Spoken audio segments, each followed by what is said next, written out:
കുഞ്ഞളിയനെ ഫോണിൽ കിട്ടാഞ്ഞിട്ട് ഞങ്ങൾ വിഷമിച്ചിരിക്കുമായിരുന്നു. ആ ഫോൺ ഞാനങ്ങ് ഓഫ് ചെയ്ത് വെച്ചതാളിയാ. നമുക്കൊരു വീഴ്ച വരുമ്പോൾ നമ്മളെ വിളിച്ച് സഹതപിച്ചിട്ട് ഉള്ളിൽ ആഘോഷിക്കുന്ന ചിലരുണ്ടല്ലോ, അവരുടെ ശല്യം ഒഴിവാക്കാന്ന് വെച്ചു. എന്നിട്ട് എന്തു പറഞ്ഞു മനോഹരൻ? എന്തു പറയാൻ, ആകെ തകർന്നു പോയി പാവം. പോലീസും കോടതിയും ജയിലും ഒക്കെ ആ സാധുവിന് ഇത് ആദ്യത്തെ അനുഭവമല്ലേ. വിഷമിക്കരുതെന്ന് ആശ്വസിപ്പിച്ചിട്ടാ പോയത്. പാവം.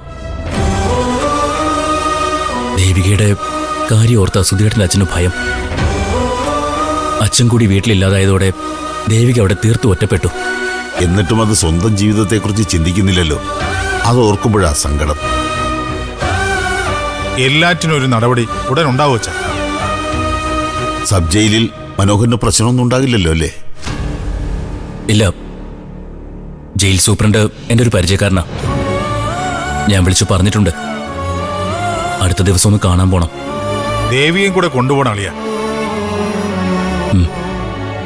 പിന്നെ ആ വിഷപ്പാമ്പുകൾ രണ്ടും അകത്ത് പതുങ്ങി നിപ്പുണ്ട്. എന്തെങ്കിലും പറഞ്ഞ് ചൊറിയാൻ വരും. അളിയനത് മൈൻഡ് ചെയ്യണ്ട. അതെ, ജയവും തോൽവിയൊക്കെ ഒരു പ്രൊഫഷന്റെ ഭാഗമാണ്. ഒരു വിജയവും അന്തിമമല്ല, ഒരു പരാജയവും മാരകവുമല്ല. ഓരോ പരാജയവും നൽകുന്നത് തുടരാനുള്ള ധൈര്യമാണ്. പറഞ്ഞത് വിൻസ്റ്റൺ ചർച്ചിലാണ്. അതെ, അളിയൻ തുടരും.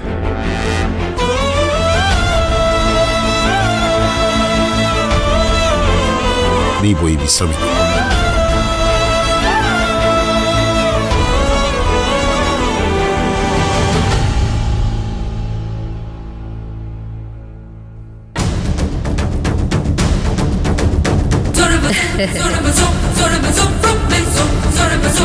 പ്രോട്ടീൻ പൗഡർ ഇട്ട പാലാ വലിച്ചു കുടിച്ച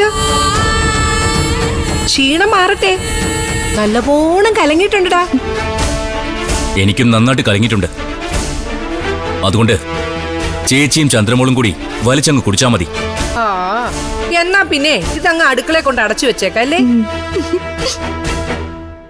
നീ ചിരിക്കണ്ട. നിന്റെ ചിരി അടുത്ത ദിവസം അങ്ങ് മായും. അയ്യോ, പേടിയാവുന്നു.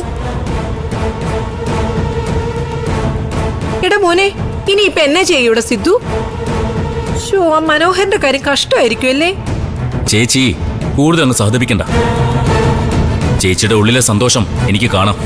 ദേവിക ഓർക്കുമ്പോഴാടാ എന്റെ ഉള്ളിൽ സന്തോഷത്തിന്റെ പൂത്തിരിയും മത്താപ്പും ഒക്കെ കത്തുന്നത്. മതി, നിർത്തിയേക്ക്. ഇതിനൊരു തീരുമാനം ഉണ്ടാക്കാൻ സിദ്ധുവിനറിയാം. എന്തൊന്ന് തീരുമാനം? കണ്ടോ എന്താണെന്ന്. ഇല്ലെങ്കിലേ സിദ്ധു വക്കീൽ കോട്ട് ഊരും. അയ്യോ അയ്യോ, അങ്ങനെയൊന്നും ചെയ്തേക്കല്ലേ സിദ്ധുട്ടാ. ഇന്ത്യൻ ജുഡീഷ്യറിക്ക് അതൊരു കനത്ത നഷ്ടമായിരിക്കും. ശോ.